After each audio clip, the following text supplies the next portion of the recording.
Es muy importante para los panes rústicos respetar estos tiempos de amasado. No darle la velocidad rápida hasta que no transcurra. Lo ideal sería un 70% en velocidad lenta y un 30% en velocidad rápida, para conseguir un pan de calidad, que es lo que queremos conseguir, un pan con sabor. La operación del amasado es más compleja de lo que parece. La primera función del amasado es sin duda alguna mezclar y homogeneizar una serie de ingredientes y transformarlos en masa. La segunda función es el desarrollo, la hidratación de los almidones y el desarrollo del gluten. El orden de que añadimos los ingredientes también tiene mucha importancia. Ya vimos ayer con la sal que en harinas fuertes, para facilitar el amasado, retrasábamos la incorporación de la sal. La gordura, dependiendo de la dosis, convenía añadirla antes o más tarde. Cuando es una masa muy hidratada, no conviene añadir todo el agua de golpe, sino añadir hasta un tanto por ciento de hidratación y luego ir añadiendo poco a poco. Por eso insisto mucho que la temperatura final del amasado juega un papel importantísimo. Las mismas dosis, los mismos tiempos, un pan con 28 grados y otro pan con 21, son completamente diferentes las masas. Se puede equilibrar con los tiempos de reposo, pero no tiene que ver nada una con otra. Por eso es muy importante tener alguna referencia para calcular la temperatura final de la masa. En el amasado, una temperatura muy baja en la masa, 16-18 grados, que pueden quedar las masas, nos va a proporcionar una miga más pegajosa, la corteza más bien oscura, alveolos irregulares, la estructura no va a desarrollar en condiciones, va a ser más bien pequeña, el sabor es insípido. Si una masa sale muy fría, tiene muchísimo menos sabor, es insípido el sabor, y el olor también, el perfume muchísimo mejor.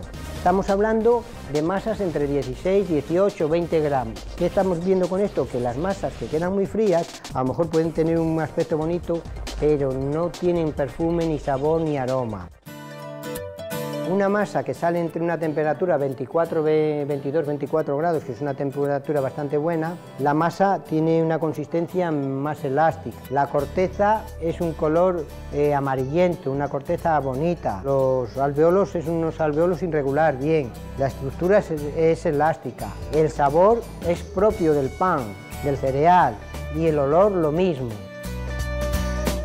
En una consistencia intermedia, los tiempos óptimos de amasado son un 70% en lenta y un 30% en larga, más o menos. En un pan de una consistencia muy blanda, la rápida, aunque lleve más tiempo, no penaliza tanto al sabor del pan, porque lo que nosotros conseguimos o deterioramos con un exceso de amasado es una sobreoxidación. Al sobreoxidar la masa, los pigmentos de los caractenos se destruyen, que son los responsables de los que dan sabor al pan, queda un pan insípido, queda con mucho volumen y queda una miga muy blanca.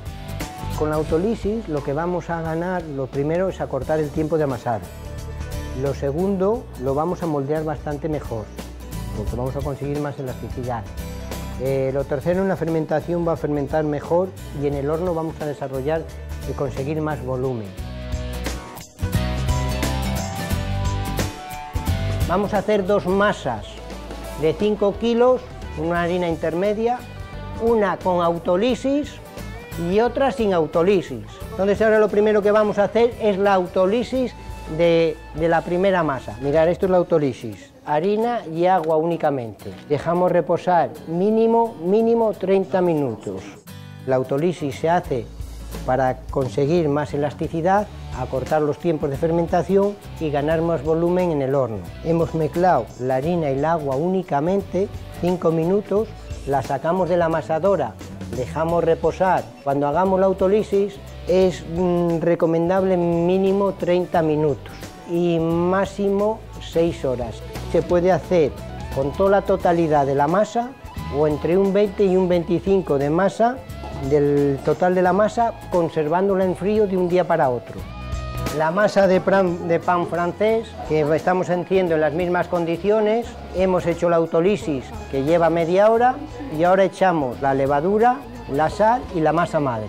Le damos un minuto en lenta y en rápida hasta que esté.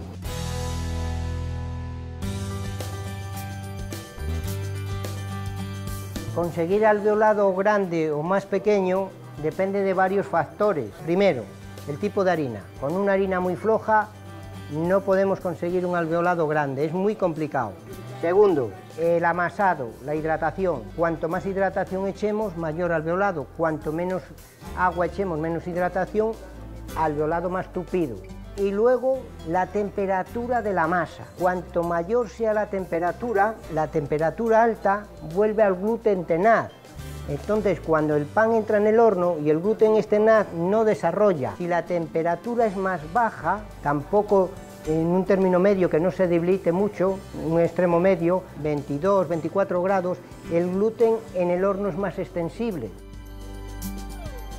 Es lo que conseguimos durante el amasado, desarrollar el gluten, pero ya visteis que el gluten se puede conseguir por el desarrollo mecánico, pero también podemos conseguir desarrollar el gluten con una maduración, como hicimos con la barra esta que hicimos antigua, que la mezclamos 3 minutos, sacamos la masa sin amasar y fuimos madurando el gluten con los reposos y los pliegues. O sea, que eso nos da una idea muy grande de cómo tener que amasar la masa en función a la fermentación que va a llevar. Por ejemplo, una masa que va a reposar en bloque mucho tiempo, no es conveniente amasarla mucho, porque el reposo en bloque va a madurar la masa, va a madurar el gluten, va a sufrir una maduración natural.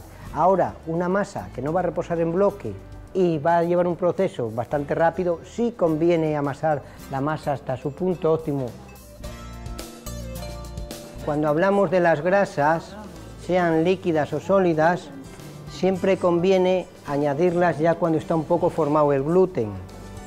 Nunca conviene añadirlas al principio de amasado. ¿Por qué? Por lo que os explicaba ayer, dificulta la formación del gluten.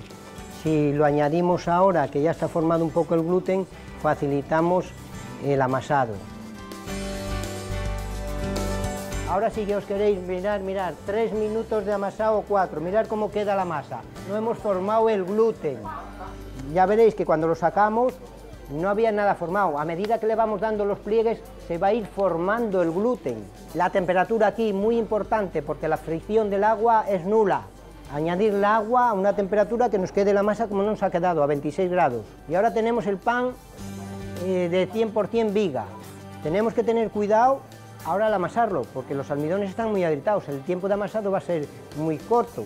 Conviene siempre amasarlo en velocidad lenta. Y la agua que le queramos añadir dependiendo del tipo de pan que vayamos a hacer. Nosotros hoy vamos a hacer un pan de una hidratación intermedia, como aquí lleva un 50, pues tendremos que echarle un 10, un 15% más de agua. Para que coja color, azúcar. Si tuviéramos malta, a gustos va. La diferencia entre una y otra ya sabéis, la malta da un color más oscuro a la miga y el azúcar da un color más blanco. La corteza queda muy parecida a las dos. El sabor a azúcar no se va a notar. Durante una hora tenemos que dar 3 pliegues y luego ya lo dejamos y fermenta.